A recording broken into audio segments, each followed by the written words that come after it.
Belinda Hennessy opened the shower door and leaned out, hair dripping, her soapy ear peaked for the voice of the predominant man in her life.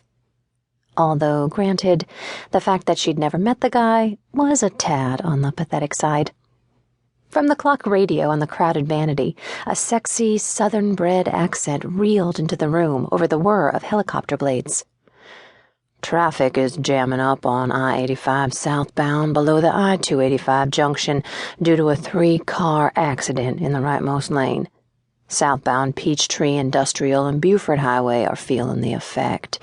So my advice is to hop over to Georgia 400 while it's still a speed limit ride, which won't be for long. He whistled low. If you're coming into Atlanta from the northeast this morning, I hope you're not running late. I'm talking Tom Trainer for the Mix 100 FM traffic report.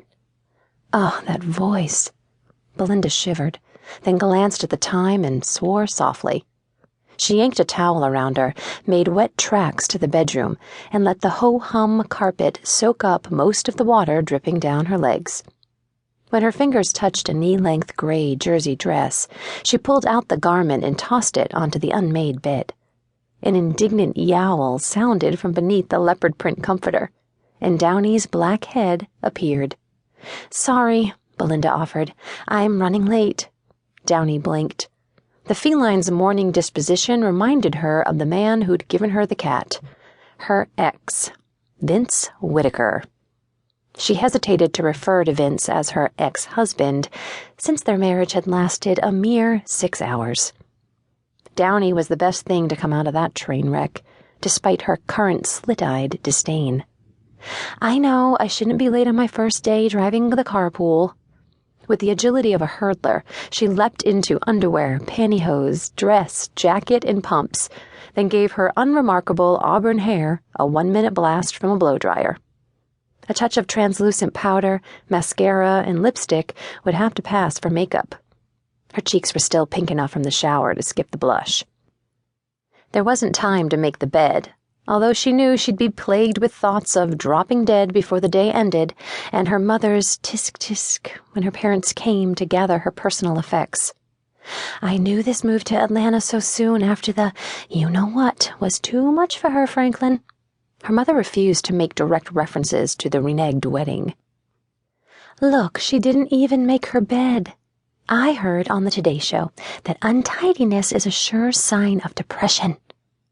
Little did her mother know, she didn't have time to indulge in a good cathartic bout of depression. Her new job was consuming every waking hour, and for that, she was eternally grateful. Because the urge to wallow was so close to the surface.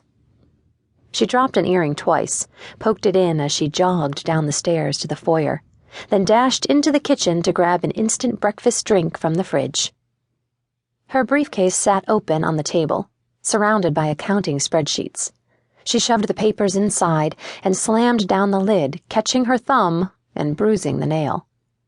Gritting back a foul word, she checked Downey's water, knuckled the cat's regal pouting head, and managed to slide behind the wheel of her clover-green Honda Civic just after 6:30 a.m., only 5 minutes late.